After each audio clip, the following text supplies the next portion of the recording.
Do visa officers make their decision before we appear in the window? If you don't make them trust you, that's the grounds for the visa refusal. What would you say is the biggest misconception about visa interview in general? It's just random, left up to the visa officer and it's chance. Are they in a good mood? Are they in a bad mood? Do a visa applicant have to try to speak in the American language? You avoid slang, use formal words. Do you have a copy of the I-20 in the system, or you're using what I presented to you? Does the visa officer believe you are going to use your visa correctly? There is actually more to a visa approval or a denial than you think. Interestingly, everyone who is denied gets the same denial letter, making it very difficult to figure out the specific reason for your denial. So whether you are seeking for a student, work, tourist, or any other type of visa, this video is going to unlock the secrets to your successful visa application. This is the part 2 of my interview with a former US visa officer who has issued more than 60,000 visas. In this episode, we are diving deeper to uncover essential insider insights and crucial tips about US visa application that you will not find anywhere. Share this with a family member, a friend, or a colleague who is preparing for their visa interview. Thank you for subscribing. My name is Fred, and this is the Fred Effect. Let's get started.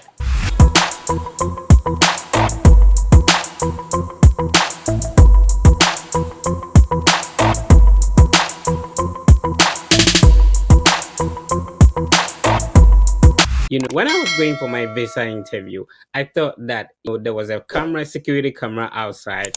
The visa officers are watching me, and they have already made a decision on me even before I appear before them. So I guess my question is, do visa officers make their decision before we appear in the window? They do not. They do not make their decision before you appear. I know many people think that's what's happening because it goes very quickly. But what is happening is that the visa officers, like I said, I did 60,000 of these interviews. And when you do that many of them, you get very practiced. You know exactly what you're looking for. And you're looking for specific pieces of information. Where if you get 1, 2, 3 pieces of information that confirm issuance, then you just hit issue. If you get 1, 2, 3 pieces of information that confirm refuse, then you're going to refuse. You're not trying to find all the information and do an investigation and spend all the time trying to figure out this person's situation. You have to take whatever information is at the very right in front of your face and then just make a decision based on that. So that's what's happening when they go in. You say hello, and they might not even be looking at you. They're looking at their screen, but be assured they're listening to everything you say. They're listening to see if anything triggers a thought that says yes, issue, or no, refuse. Okay. And while they're listening to you, they're going through your application, which they can go through because if you look at 60,000 of them, you move through it very quickly. You see important piece of information, good, bad, and then they're having to make a decision quickly. So it's not that they're making a decision before the interview, it's that they're making that decision super quickly as soon as the interview starts. That's their goal. They want their job to be easy. By easy, that means they know very clearly whether they want to issue or refuse the visa as soon as possible because their managers are wanting them to go quickly. And so there's no one that's reviewed your DS-160 in over 99% of cases. No one has reviewed the DS-160 until you walk up to the window, you hand them their passport, and then they scan the passport and they open the DS-160. That's the first time that they've seen it in 99% of cases. And I know of your viewers right now, some people are going to think, oh, but maybe I'm the 1%. No, you're not. You're not the 1%. You're part of the 99%. You're getting the first review from that officer is happening as soon as you walk up to that window. Awesome. My next question would be, so if you're going through my DS-160 and then I have already handed over to you my passport and I-20, do you have a copy of the I-20 in the system, or you're using what I presented to you? They're basing it just on what you present to them, right? What you present to them is what they're going to go with. You may have more than one I-20, but when you go to a visa interview, all that's being considered is the one I-20 that you're presenting for your visa interview. There are some terminologies used in the British language which are not used in the American language. So if an applicant is coming in front of you, are you expecting some terminologies that you're not used to? So for example, in Ghana, a cold store in American language means like frozen meat, where people serve frozen meat. But if a visa officer does not understand the terminology that an applicant is using, is that a grounds for a visa refusal? Not understanding isn't the grounds for the refusal, not understanding the word, but if you don't make them trust you, then that's the grounds for the visa refusal. But just using a Ghanaian word instead of an American word, that's not a bad thing. Like, the British say a lift and Americans say an elevator. So if a British person said, "Oh yeah, I'm sorry, Yeah. I'm late, I came here on the lift," an American doesn't say, "Get out of here, you just said lift instead of elevator." So, but you should try to use words that your audience will understand. Like, for instance, you've got a cold sore. I don't know if you're talking to someone, even, I don't know if in Nigeria they say the same thing, but if you encounter anybody from a different country, maybe you use words that you think, oh, these are the more common words, right? So you avoid slang, use formal words, right? Awesome. So as African, we have an accent, or whichever country person is attending the visa interview. As an Indian, they have an accent. So do a visa applicant have to try to speak in the American language for a visa officer to understand? Or does the officer being, experienced in that country automatically understand the accent of a visa applicant? They're going to understand a lot of it, right? So it's mostly words that will be the problem. The officers will have been in your country for anywhere from a few weeks to 2 years. That's how long the stints working as a visa officer last. So the ones that have been there for nearly 2 years, obviously, they're going to be much more used to speaking with Ghanaians or with people from whatever country you're from. They're going to be used to hearing that accent, and it's not going to affect them as much. Maybe if an officer has just arrived, then they're not going to be so familiar with it, and they're not going to know some words. They're not going to understand some pronunciations if they're different. So it's just like any communication where if you run into someone who's different or from a different area, you want to speak in the clearest way possible. Even right now, I'm speaking extremely clear American English, where when I go back to my hometown, and I'm from Kentucky, people speak with an accent there, and I start speaking with more of that local accent. But I wouldn't use that local accent if I'm going to come out and speak to people in a different country. Yeah. I want to use the most proper version of English that I'm able to speak, right? Yeah, I lived in Lexington for like 2 years, and the Kentucky, Oh, really? accent is a bit different. Yeah. All right, so Yeah. we move on to the next question. Are there quotas? So in a day, are visa officers expected to approve a certain number of visas, and after that, everybody who comes, notwithstanding your profile, your situation, you'll be refused? So this is the question: is there a quota? A lot of people think that there must be a quota. There is no quota. There's no quota. When I say this, in a lot of lives, there's no quota. Now, there are certain visas, not student visas, for which there's a quota for the petition, right? Like an H-1B visa has a quota for the number that they're going to issue per year. But that's, you win the H-1B lottery. They call it the lottery. That means that you won. You're inside the quota. So you come to the interview and, that space has already been given to you. Diversity visas, there's a quota, right? But if you win that DV lottery, you come to the interview. If you're at the interview, you're already past the quota system for those visas. And for tourist visas, there's no quota. For F visas, no quota. J visas, there's no quota. So you're going to have a shot at your interview, and the only thing that's playing into that is, does the visa officer believe you are going to use your visa correctly? If they believe yes, they will hit issue. If they believe no, they will hit refuse. That's all that goes into it. They're not thinking, oh, I'm only able to issue 100 per day, and I've already issued 100, and so I'm sorry I have to. That does not happen. That is not something that happens anywhere.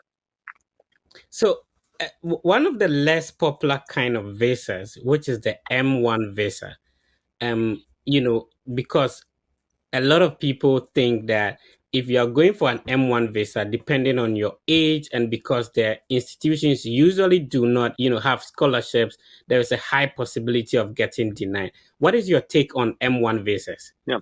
So M1 visas, they're not necessarily a high refusal visa.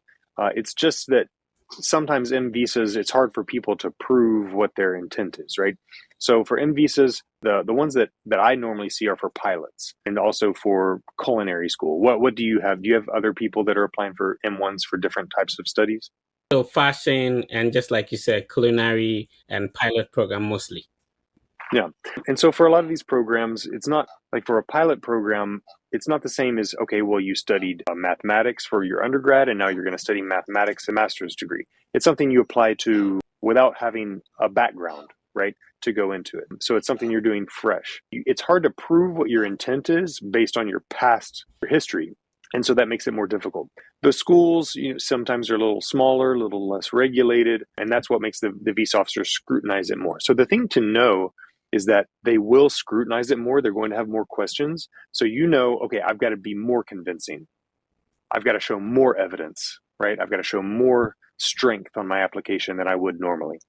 Right. So are there higher chances of getting one's visa approved depending on the country the applicant is going for the visa interview? So for example, I am a Ghanaian and I feel like if I go to neighboring country, Ivory Coast or Cote d'Ivoire for my interview, I have a higher chances of getting approved as compared to going to the embassy in Accra, Ghana. Yeah, so that's a good topic that you bring up, because that's the concept of a third country national. So I'll use this term, third country national, TCN. What does that mean? Right. It means someone who's not from the country where you're applying. So if a Ghanaian goes to Ivory Coast, then the Ghanaian is a third country national there. Now, why does that have an effect?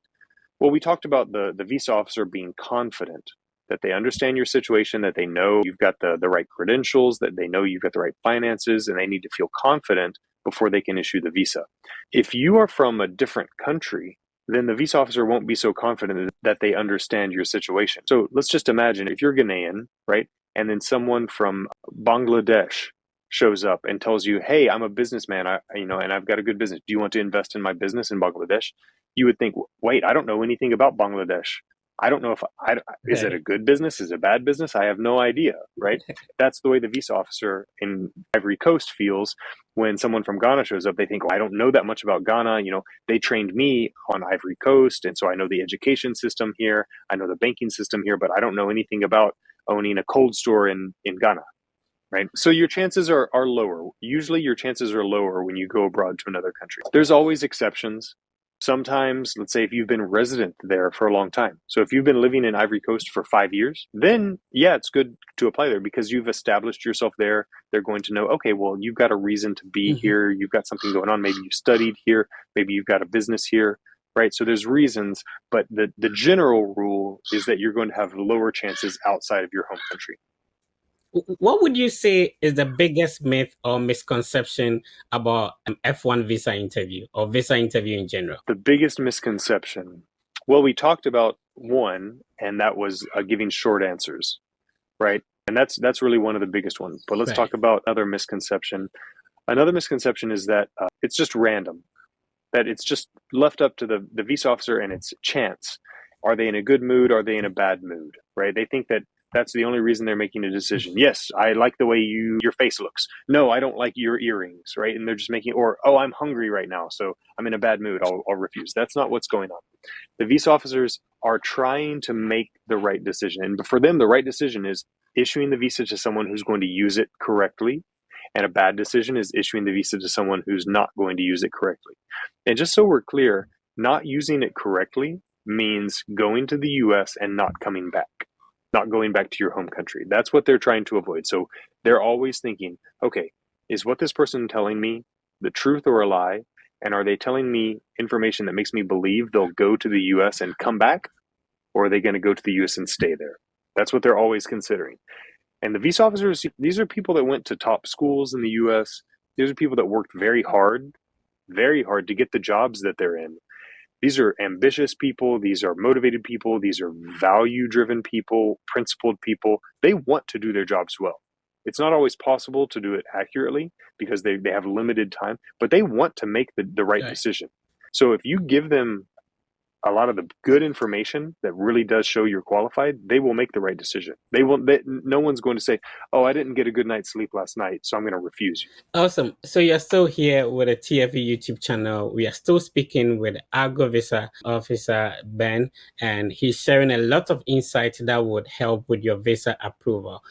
One of the helpful things visa applicants do is to talk to, listen, and watch videos of other individuals sharing their visa interview experiences at the embassy. The truth is that everyone has a different situation and story. Now listen, as a visa applicant, you agree with me that you are putting in a lot of time, effort, and emotions into the entire process. So it is very heartbreaking to get denied.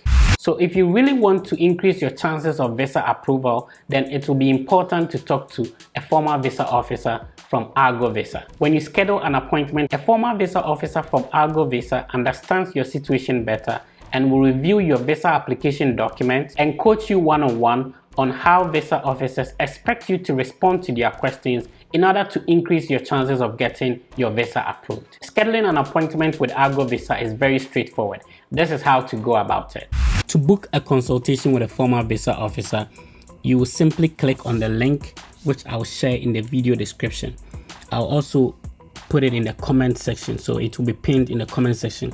Just use this specific link in order to get the 10% discount.